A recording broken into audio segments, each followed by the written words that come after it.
Shalom. Halo, Apa kabarnya? saya luar biasa. Diberkati Tuhan. Yes. Puji Tuhan. Puji Tuhan. Sangat antusias. Sungguh saya berdoa kiranya teman-teman di sana dalam keadaan sehat, penuh sukacita. Penuh sukacita. Karena di dalam Yesus selalu ada pengharapan. Di dalam Yesus selalu ada jalan keluar. Ada amin? Oke. Baru-baru ini dunia dikejutkan atau Timur Tengah secara geopolitik kembali memanas, di mana tanggal 28 Februari kemarin sama-sama mungkin kita tahu Israel dan Amerika menyerang Iran. Wow.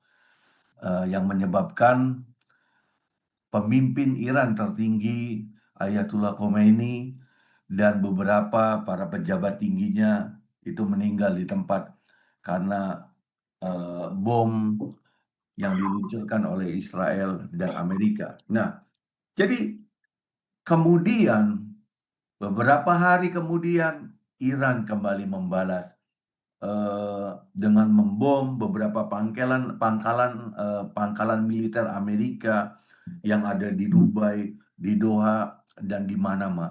Bahkan kalau kita lihat di surat kabar yang mana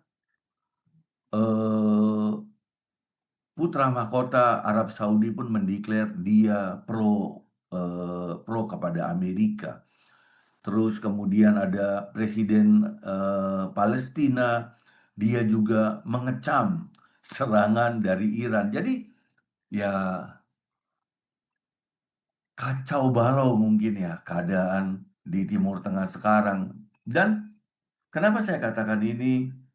Karena dampak perang itu pasti akan sampai ke Indonesia, minimal ekonomi, perekonomian ya. Karena waktu perang Ukraina lawan Rusia, itu kita sama-sama tahu bahan makanan yang berkaitan dengan gandum itu bisa naik sekitar 30%. Nah, bahkan kalau ya kita sama-sama anak-anak Tuhan berdoa untuk perang di Timur Tengah ini bisa terhenti, masing-masing pihak bisa saling menahan diri, karena itu bagian yang kita bisa lakukan. Karena kita maju berperang ke sana, ya itu pun nggak bisa gitu loh. Kenapa? Karena dampak perang sekarang yang boleh dikatakan belum perang terbuka aja, harga minyak dunia udah tinggi. Nah, kalau harga minyak udah tinggi, di mana itu kan minyak itu bahan bakar, di mana dibutuhkan di transportasi, pembangkit listrik atau apapun, semua itu secara otomatis akan berdampak kepada perekonomian. Di dunia ini akan berubah, akan menjadi naik, di mana inflasi dan pertumbuhan ekonomi jangankan bertumbuh, saya rasa akan stagnan. Ya, inflasinya akan naik. Nah, kemudian dampak perang itu sudah pasti namanya krisis politik internasional, di mana potensi perang dunia ketiga ini terjadi. Kalau kita lihat-lihat, namun yang paling menyedihkan dampak perang itu sebenarnya rakyat biasa yang paling menyedihkan.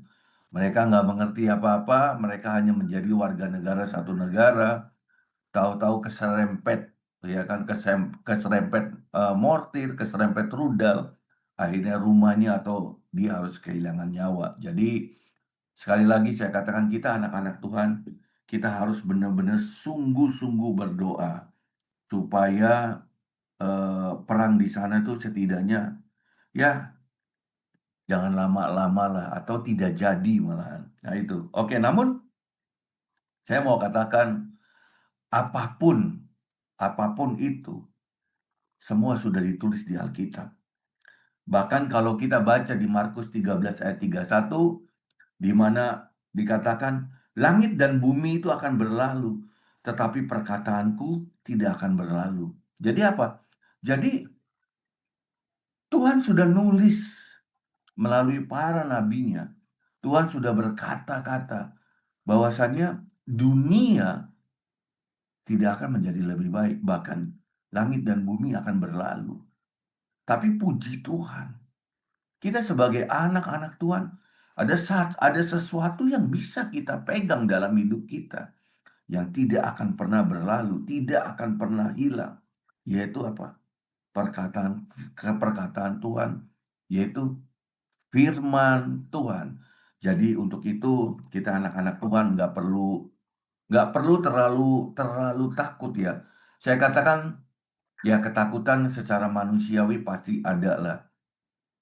Ya kan, mungkin yang bekerja, mungkin yang berusaha, bahkan teman-teman yang ada di dalam sana pun pasti akan berpikir bagaimana keluarga saya, bagaimana kehidupannya ini dan itu. Nah, di sini justru di mana kita iman orang-orang percaya ini benar-benar harus diuji. Nah, jadi untuk itu saya mau katakan, percaya nggak sih? Siapa yang percaya kita adalah umat kepunyaan Tuhan? Angkat tangan. Nah, kenapa saya katakan kita harus percaya kita adalah umat kepunyaan Tuhan? Umat kepunyaan Tuhan. Umat kepunyaan Tuhan, kita baca di Mazmur 100 ayat 3. Mazmur 100 ayat 3, saya bacakan, ketahuilah bahwa Tuhanlah Allah. Dialah yang menjadikan kita dan punya, dialah kita. Umatnya dan kawanan domba gembalanya. Jadi disinilah ayat ini berkata bahwa Tuhan adalah Allah dan dialah yang menjadikan kita dan punya dialah kita. Jadi kita sebagai umat Tuhan, kita ada di sini. Kita tuh diciptakan. Kita tuh milik kepunyaan dari pribadi Tuhan sendiri. Untuk itu saya coba mau jelaskan. Nah, kenapa atau esensi hakikat umat milik Tuhan. Sekali lagi saya katakan esensi atau hakikat umat milik Tuhan. Nah, jadi dalam menghadapi dunia yang boleh dikatakan sudah semakin tidak baik, bahkan ada salah satu hamba Tuhan, kalau nggak salah Pak Daud Tony, yang berkata setelah Lebaran nanti itu akan terjadi ya, perekonomian akan lebih memburuk lah, kurang lebih seperti itu. Namun saya di sini mau tegaskan esensi atau hakikat dari umat milik Tuhan itu yang pertama kita adalah ciptaan dari Tuhan sendiri. Jadi keberadaan kita di sini bukanlah satu kebetulan. Bukanlah satu kebetulan. Saya percaya Tuhan menciptakan setiap kita itu nggak hanya main-main. Pasti Tuhan itu punya satu tujuan ketika Tuhan menciptakan kita. Ya, kalau kita mau tegaskan di Efesus 2 ayat 10, Efesus 2 ayat 10, karena kita ini buatan Allah, diciptakan dalam Kristus Yesus untuk melakukan pekerjaan baik yang dipersiapkan Allah sebelumnya. Ia mau supaya kita hidup di dalamnya. Nah, kalau kita berkaca dari ayat ini, jadi tujuan Tuhan menciptakan kita untuk melakukan perbuatan baik. Yang Tuhan mau kita hidup di dalamnya. Dan di sini dikatakan Tuhan mempersiapkan sebelumnya. Jadi ketika saudara dan saya diciptakan, Tuhan itu nggak main-main. Tuhan itu benar-benar membuat sebuah persiapan. untuk menciptakan pribadi saya dan pribadi teman-teman. Ada amin? Oke. Terus yang kemudian hakikat yang kedua atau esensi yang kedua. Nah, kalau kita tadi yang pertama itu kita diciptakan, ya kan? Yang kedua itu kita adalah milik, kita adalah kepunyaan Tuhan. Kita adalah kepunyaan Tuhan. Nah, hal ini berbicara tentang identitas kepemilikan rohani. Identitas kepemilikan rohani sama. Ketika teman-teman membeli sebuah motor, identitasnya apa? Kepemilikan itu. Saudara, teman-teman diberikan ini ya, apa? BPKB kendaraan, surat-surat kendaraan itu. Kemudian teman-teman membeli satu buah rumah, pasti ada sertifikat rumahnya. Nah, ini esensi dari umat milik Tuhan itu, kita ini berbicara tentang identitas yang ada di diri kita yang memang tidak terlihat, ya kan? Identitas rohani bahwa kita ini milik dari Tuhan sendiri. Ada amin? Halo?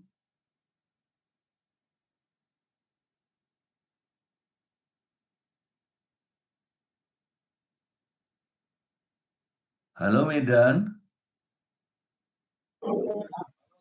Oke.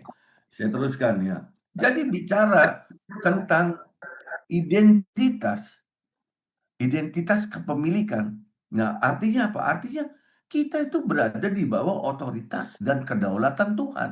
Sama, ketika teman-teman membeli sebuah rumah, ketika teman-teman membeli sebuah motor, artinya motor atau rumah tersebut itu di bawah otoritas dari teman-teman. Jadi motornya mau dilepas bannya, mau diganti setirnya, ya kan, mau didiemin aja, itu semuanya terserah teman-teman sebagai pemilik. Ya beli rumah standar mau dibangun jadi 2 lantai, 3 lantai, 4 lantai, itu terserah. Karena apa? Karena bicara tentang identitas kepemilikan itu ada di bawah otoritas yang memiliki. Jadi sebenarnya hidup kita itu harus tunduk di bawah otoritas sang pemilik, yaitu Tuhan. Nah, kita baca, saya bacakan di 1 Korintus 6 ayat 19 sampai 20. 1 Korintus 6 ayat 19 sampai 20. Atau tidak tahukah kamu bahwa tubuhmu adalah bait Roh Kudus? Ya, mohon maaf. Atau tidak tahukah kamu bahwa tubuhmu adalah bait Roh Kudus yang diam di dalam kamu? Roh Kudus yang kamu peroleh dari Allah, dan bahwa kamu bukan milik kamu sendiri, sebab kamu telah dibeli dengan harga yang telah lunas dibayar. Karena itu muliakanlah Allah dengan tubuhmu. Jadi menjadi milik Tuhan berarti kita hidup harus tunduk di bawah otoritas Tuhan dalam ketaatan dan kesadaran, dan sadar diri kita sadar. Kita harus melakukan kehendak sang pemilik, yaitu Tuhan. Ada amin? Oke. Kemudian esensi atau hakikat yang ketiga. Nah, kita terikat dengan sebuah perjanjian dengan Tuhan. Kita terikat dengan sebuah perjanjian dengan Tuhan. Sama seperti tadi, analogi tadi, ketika kita membeli motor, ketika kita membeli mobil, artinya mobil atau motor itu menjadi milik kepunyaan kita, terikat dengan kita. Terikat dengan kita, mau diapain aja. Namun kita sungguh bersyukur, kita memiliki Tuhan yang sungguh peduli. Ya, Dia Tuhan, bukan Tuhan yang jauh. Dia bukan Tuhan yang jauh, yang sulit kita temui. Tapi Dia adalah Allah yang mengikatkan dirinya dengan kita. Jadi sekali lagi, Dia Tuhan yang mengikatkan dirinya dengan kita, dalam sebuah hubungan. Makanya di Alkitab ditulis dia adalah Bapa dan kita adalah anak atau umatnya. Nah, jadi itu esensi atau hakikat yang ketiga dari umat milik Tuhan. Kita terikat dengan perjanjian. Nah, ditegaskan di Yeremia 31 ayat 33, Yeremia 31 ayat 33. Tetapi beginilah perjanjian yang kuadakan dengan kaum Israel sesudah waktu itu.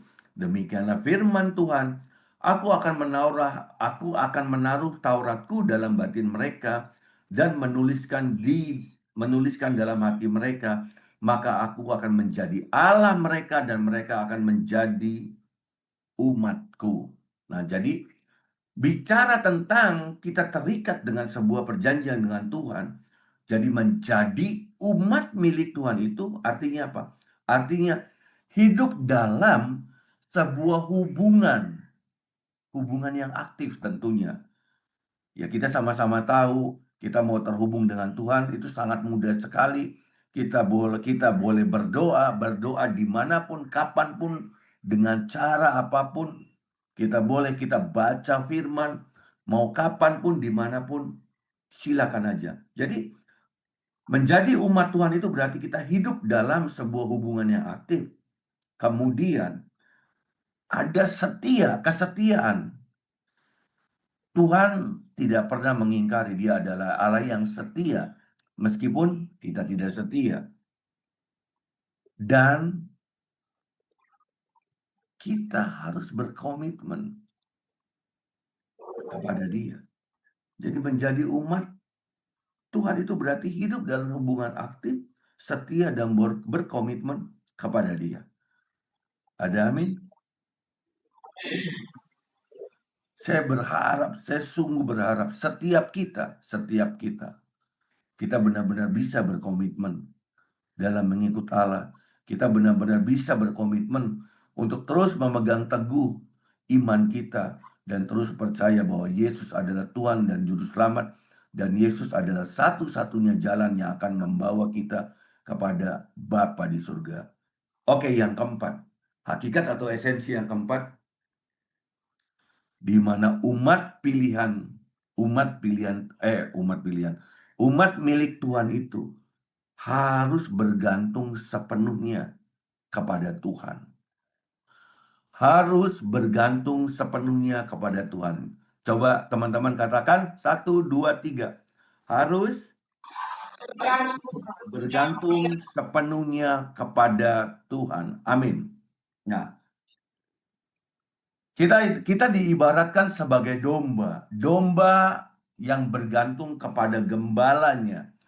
Kemanapun gembalanya ajak pergi, dia akan terus mengikuti. Dan kita sebagai domba sudah seharusnya kita tuh mengenal suara gembala kita.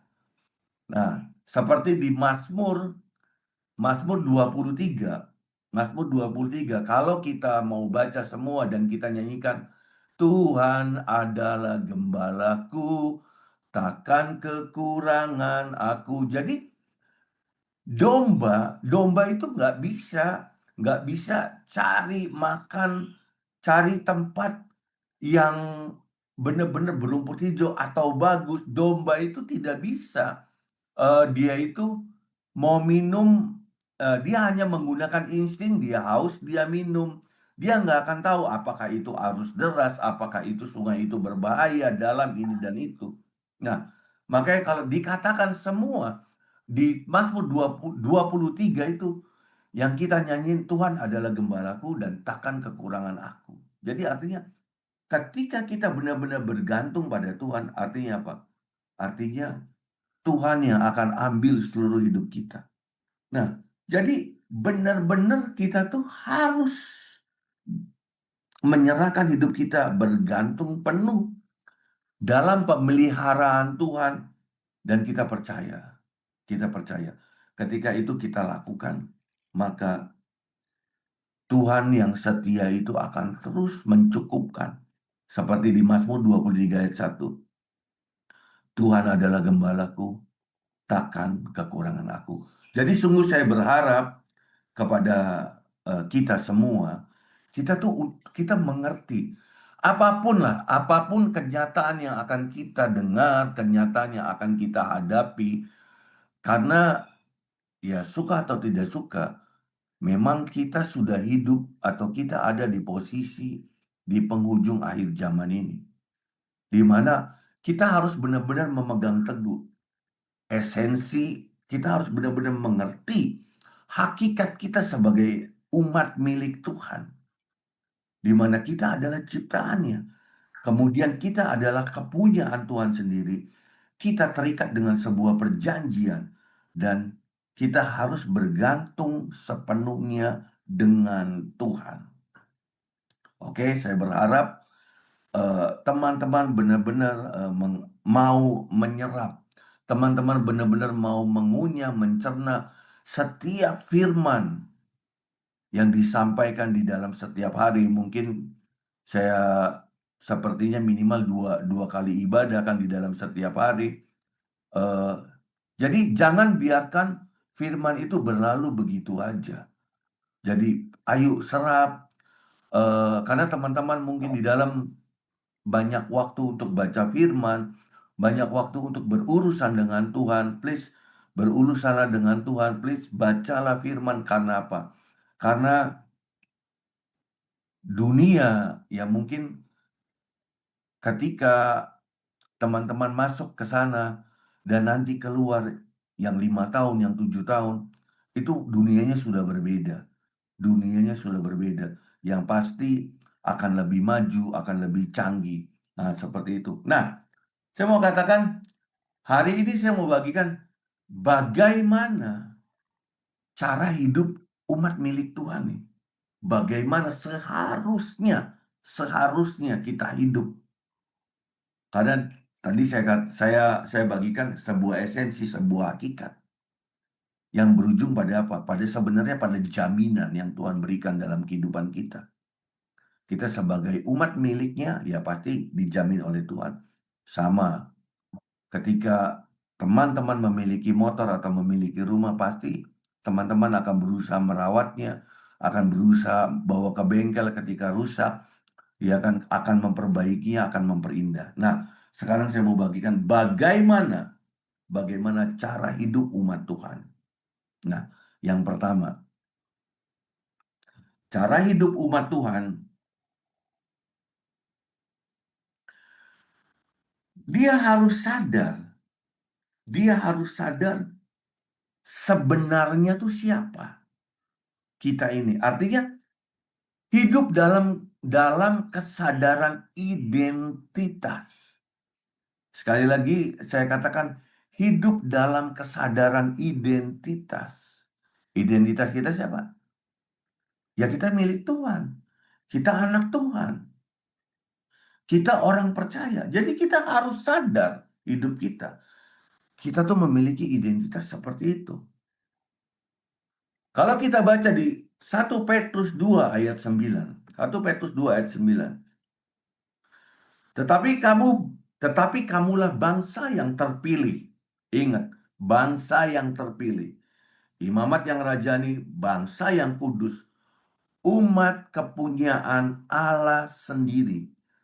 Supaya kamu memberitakan perbuatan-perbuatan yang besar di dalam Dia yang telah memanggil keluar dari kegelapan kepada terang yang ajaib.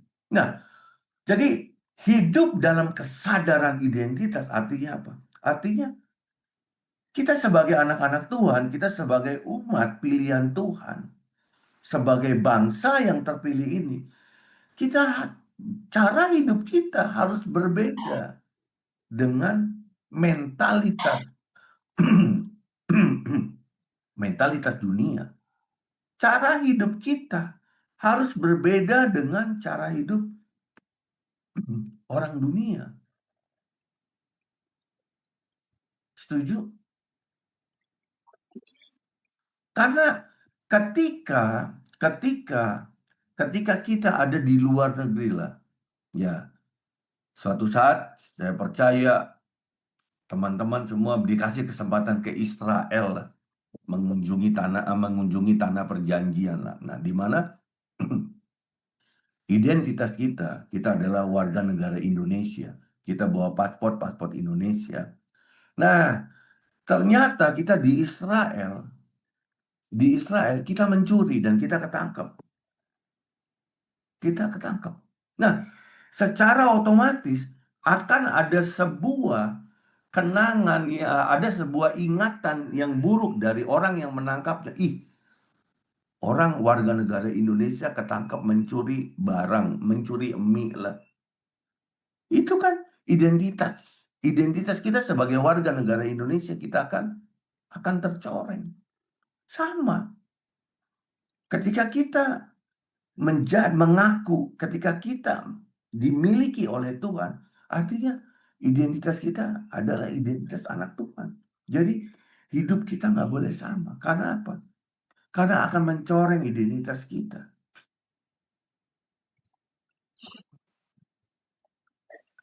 Jadi kemudian apa? Mentalitas. Secara mentalitas. Banyak banyak orang itu, banyak orang hidup, orang menjalani hidup itu, mohon maaf,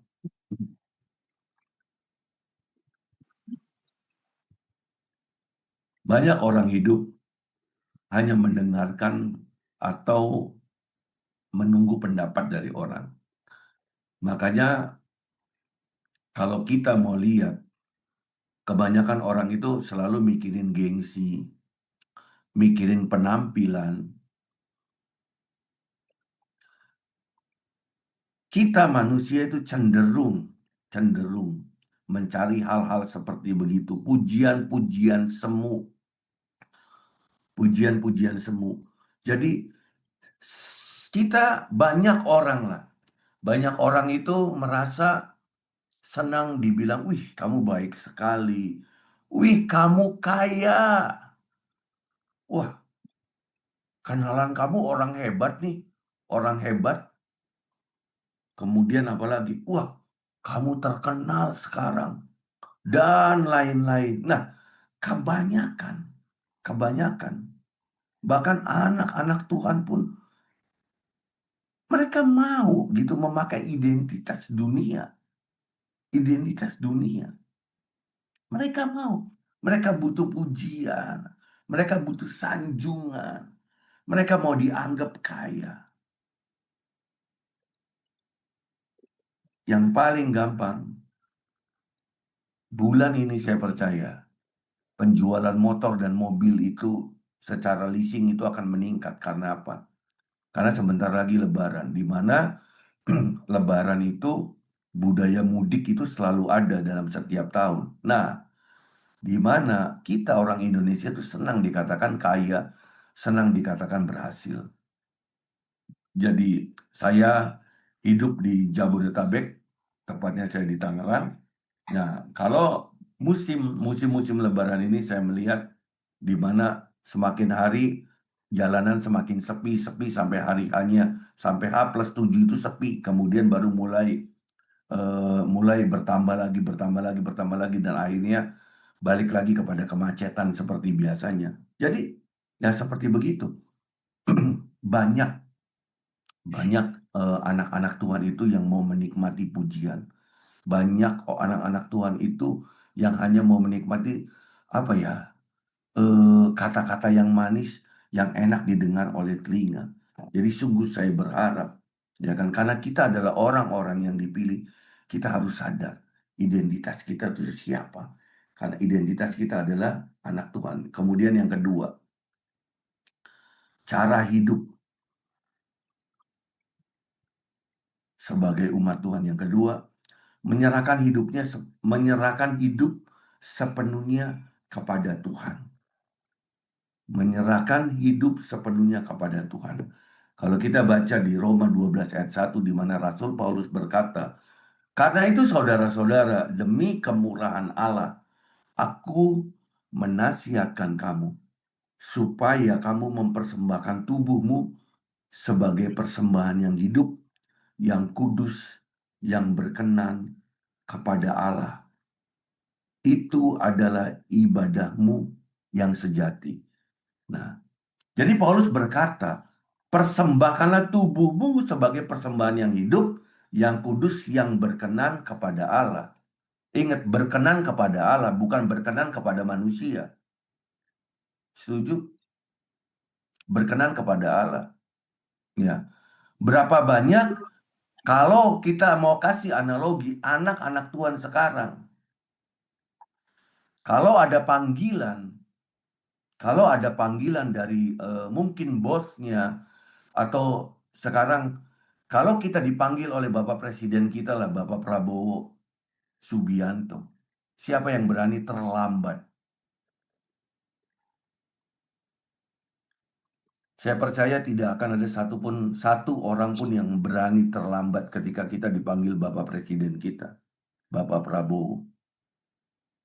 Nah, itu sangat berbeda ketika kita dipanggil dalam setiap minggunya calling sama Tuhan ke gereja. Gereja ada ibadah 1, 2, 3 jam 8, jam 10 atau sampai sore. Dan biasanya lebih banyak yang terlambat daripada yang tepat waktu. Betul? Apa betul? Iya. Jadi bagaimana kita bisa menyerahkan hidup kita sepenuhnya kepada Tuhan. Sedangkan ke gereja aja kita harus dipanggil-panggil, kalau anak muda harus dibangunin sama orang tuanya. Kalau bapak-bapak harus diingatkan sama istrinya dulu karena semalaman main gaple sampai pagi. Nah, sedangkan kalau kita mau pikir apakah Tuhan butuh kita? Tuhan tidak butuh kita. Kita yang butuh Tuhan. Kita yang butuh Tuhan. Kenapa? Kalau kita dipanggil Bapak Presiden kita mungkin 1 jam sebelum waktunya kita sudah datang. Tapi ketika kita mau ikut ibadah, kita telat, kita bermalas-malasan. Jadi jangan sampai benar-benar Tuhan memanggil kita. Karena ketika Tuhan memanggil kita, ya kita nggak bisa ngelak. Siapa yang bisa ngelak dari kematian? Nggak bisa.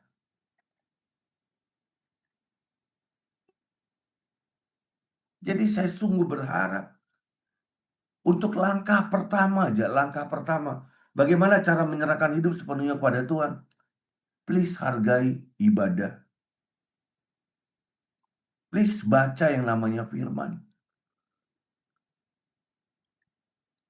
Belajar melibatkan hidup kita.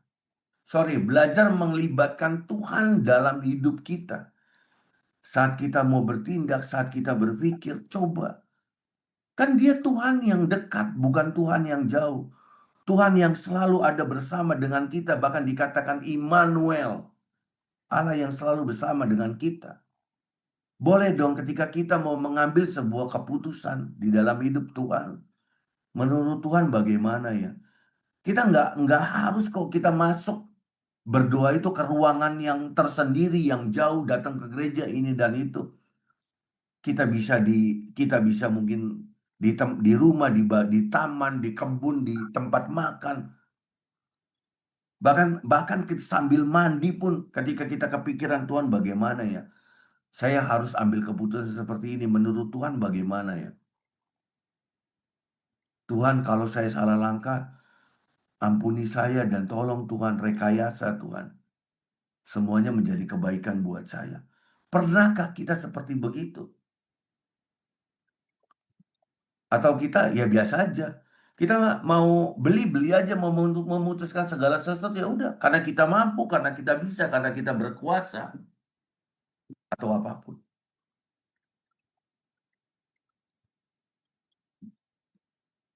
Jadi cara hidup umat milik Tuhan harus menyerahkan hidup sepenuhnya kepada Tuhan. Caranya bagaimana? Ya, caranya dari hal-hal yang paling kecil. Karena apa? Karena apa yang kita punya, waktu, talenta, harta, kekayaan, semuanya, bahkan masa depan, itu semuanya ada di tangan Tuhan. Amin. Kemudian yang ketiga, belajar menjaga kekudusan. Belajar, saya katakan belajar. Bisa kudus nggak? Nggak mungkin kudus. Nggak bisa. Hanya Tuhan yang bisa merekayasa. Untuk itu, kita butuh Yesus untuk sampai ke rumah Bapa. Kita butuh Yesus yang membawa kita untuk sampai ke rumah Bapa. Karena Bapa itu kudus, Bapa itu tidak bercacat dan bercela, sedangkan kehidupan kita kudis, kurap, kusta rohani kita. Maka ketika Bapa melihat Yesus, Bapa baru melayakan kita. Belajar menjaga kekudusan. Ucapan, perbuatan, pikiran kita. Belajar. Belajar. Orang belajar boleh gagal nggak? Ya boleh. Orang belajar boleh jatuh nggak? Ya boleh. Ketika saya kecil lagi belajar sepeda ya jatuh. Belajar. Boleh. Boleh jatuh. Tapi ketika jatuh, cepat bangun lagi. Dan belajar sampai bisa. 1 Petrus 1 ayat 15 sampai 16. 1 Petrus 1 ayat 15 sampai 16. Tetapi hendaklah kamu menjadi kudus dalam seluruh hidupmu, sama seperti Dia yang kudus, yang telah memanggil kamu. Sebab ada tertulis, kuduslah kamu, sebab aku kudus. Jadi apa yang kita lakukan dalam belajar menjaga kekudusan itu? Kita harus benar-benar menghindari dosa secara sadar. Secara sadar. Namun terkadang kita anak-anak Tuhan ya selalu melanggar. Bahkan ada yang lebih parah itu kan apa? Ya pokoknya saya setiap hari ya pokoknya berdosa aja. Tetap saya berzina, tetap saya mabuk, tetap saya ini dan itu. Kan saya sudah percaya Yesus. Yesus sudah tebus saya. Yesus sudah tebus saya. Orang yang percaya Yesus, orang yang percaya Yesus pasti matinya masuk surga. Wih, enak sekali. Betul, betul. Orang yang percaya Yesus itu pasti diselamatkan. Yes, betul. Saya sepakat. Tapi ada caranya kan. Ada caranya. Kan nggak adil kalau penjina terus mati saat berzina pun masuk surga. Kan enggak. Kan ada cara hidup yang diwariskan oleh pribadi Yesus yang kita bisa baca di firman Tuhan. Dalam 3,5 tahun Yesus ketika keluar umur 30 sampai meninggal umur 33. Itu kan cara hidup Yesus yang kita harus ikutin untuk kita bisa sampai ke rumah Bapa. Jadi kita harus menghindar dari dosa karena apa? Karena dosa itu bisa merusak identitas kita. Merusak identitas, merusak ciptaan yang Tuhan rancangkan dalam hidup kita, tujuan merusak.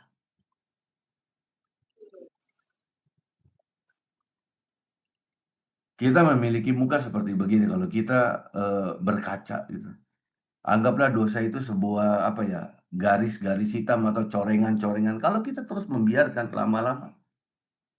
lama-lama rupa dan gambar Allah ini akhirnya apa? Akhirnya berubah jadi kotor. Jangan-jangan sampai jadi rupa dan gambar iblis akhirnya. Belajar. Saya sebagai hamba Tuhan, saya juga masih belajar. Sampai kapan? Sampai Tuhan panggil saya. Sampai tunggal Tuhan panggil saya. Karena apa? Karena tidak ada satu orang pun yang sempurna di dalam dunia ini. Kekudusan itu bukan berarti kesempurnaan. Kekudusan itu atau belajar menjaga kekudusan itu lebih kepada apa? Komitmen untuk terus bertumbuh di dalam Tuhan. Komitmen. Karena kesempurnaan itu milik Tuhan. Kemudian yang keempat. Yang keempat, cara hidup umat milik Tuhan itu. Yang keempat harus menyukai firman. Dikatakan ayat ini biasa banget lah. Mazmur 119 ayat 105. Firman-Mu itu pelita bagi kakiku dan terang bagi jalanku. Nah, dunia ini gelap. Termasuk hati kita gelap. Saya katakan, kita itu selalu mengingini apa yang dunia tawarkan. Kita itu selalu memilih kenyamanan. Kita itu selalu ingin merasakan apa yang enak dikecap, apa yang indah, apa yang dilihat oleh mata. Kita tuh mau semua itu. Karena apa? Karena ada darah dan daging kita. Makanya ada yang namanya keinginan daging. Nah, untuk itu, supaya kita tidak tersesat, kita butuh firman Tuhan. Firman yang selalu menuntun, firman yang selalu menerangi. Bahkan ayat ini berkata, ayat ini menegaskan firman Tuhan itu fungsinya sebagai petunjuk arah, penerang untuk jalan kehidupan kita, menuntun langkah kita agar kita tidak tersesat di kegelapan dunia ini. Teman-teman, saya katakan hidup yang kita jalani, Alkitab katakan 70 sampai 80 tahun. Kalau bisa 70 sampai 80 tahun, sisanya adalah kesakitan. Ya kan? Nah, jadi saya mau katakan jangan pernah menukarkan kehidupan yang kekal setelah umur kita 80 tahun nanti. Ketika kita pulang ke rumah Bapa, kehidupan kekal dengan kehidupan kita yang sekarang, yang fana. Saya umur 50 tahun ini. Kalau Alkitab katakan 70 sampai 80 tahun, artinya hidup saya cuma tinggal 20 sampai 30 tahun lagi. Wow. 2/3 dari hidup saya itu sudah saya lalui. Ya kan? Tinggal 1/3 lagi. Nah, untuk itu saya belajar. Saya belajar sebagai hamba Tuhan. Untuk saya mengerti apa sih hakikatnya atau esensi kita sebagai umat milik Tuhan. Kita itu ciptaannya, kita itu kepunyaannya, kita itu terikat dengan sebuah perjanjian dengan Tuhan. Dan kita itu harus bergantung sepenuhnya kepada Tuhan. Karena apa? Karena kita hidup di dalam lingkaran anugerahnya Tuhan. Nah, untuk itu saya harus memiliki cara hidup yang berbeda dengan cara hidup orang dunia. Cara hidup yang lalu. Saya juga bukan orang baik. Saya juga dulu perokok, saya pemabuk, saya pakai narkoba, saya penjina, dan semua. Tapi ketika kita memutuskan untuk ikut Tuhan, kita itu diciptakan ulang. Kita dilahirkan kembali. Kita memiliki identitas yang baru, yaitu umat milik Tuhan. Nah, untuk itu kita harus belajar dengan cara hidup. Hidup dengan kesadaran identitas yang penuh. Bahwa kita adalah anak Allah. Jangan corengi kehidupan kita. belajar untuk tidak mencorengi identitas kita. Kemudian belajar kita sepenuhnya benar-benar menyerahkan hidup kita kepada Tuhan, walaupun logika terus menghitung. Tapi percayalah, 5 roti dan 2 ikan itu nggak masuk logika. Itu supranatural. Kemudian kita harus belajar, saya harus belajar dari hari ke hari.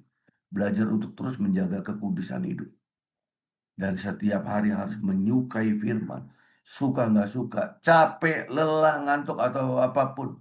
Saya paksa. Saya paksa roh, saya makan yang namanya firman. Karena apa?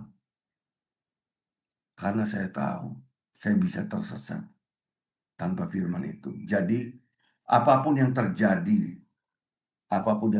dalam kehidupan kita yang telah lalu, apapun yang terjadi dalam kehidupan kita sekarang dan yang akan datang, bahkan dengan apa yang dunia tontonkan yang sedang terjadi, kita nggak perlu takut.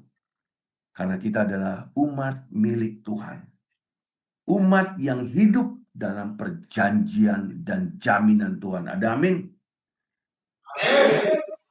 Mari kita hidup sesuai dengan identitas kita, yaitu umat Tuhan, sadar bahwa kita milik Tuhan, dan kita harus setia dalam perjanjian dengan Tuhan, dan kita harus mau berjalan di dalam terang firman Tuhan sampai akhir hayat kita.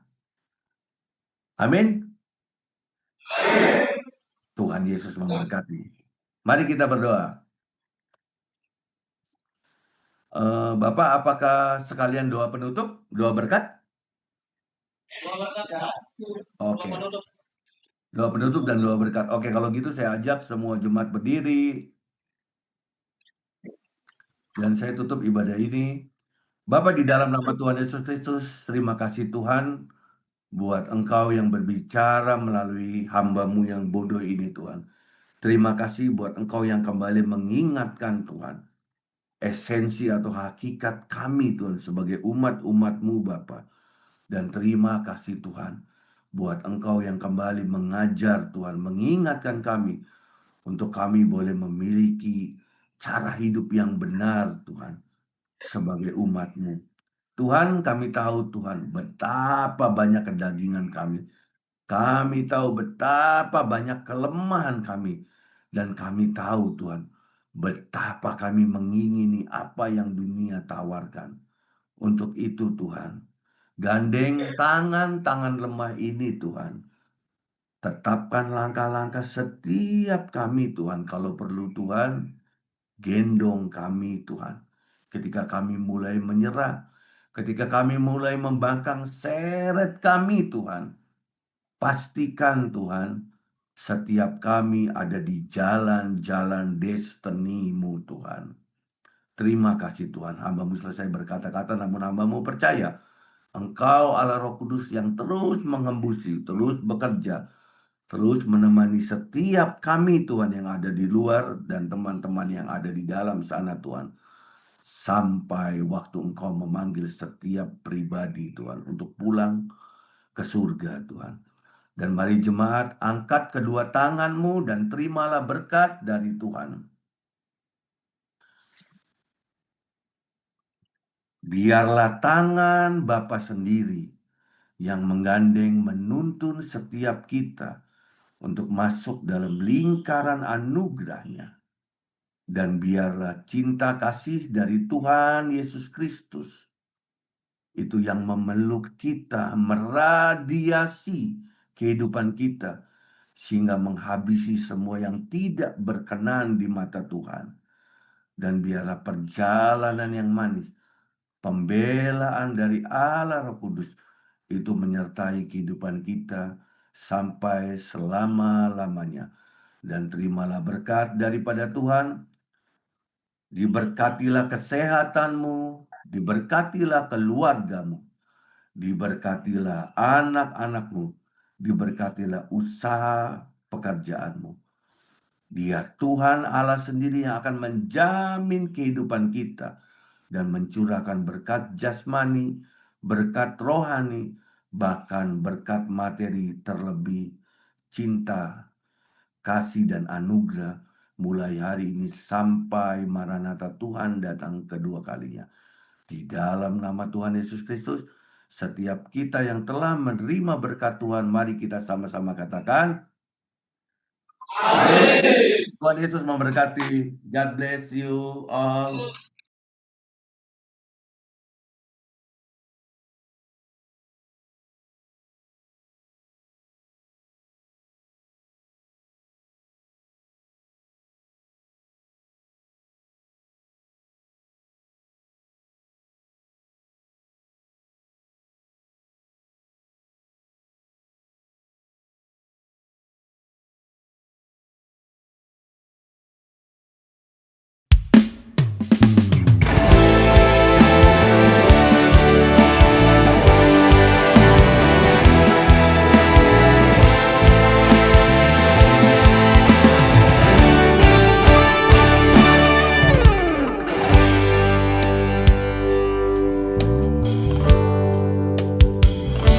Ojo krungu suarane liyo, ojo gelem diapusi setan. Dengarkan saja firman Tuhan.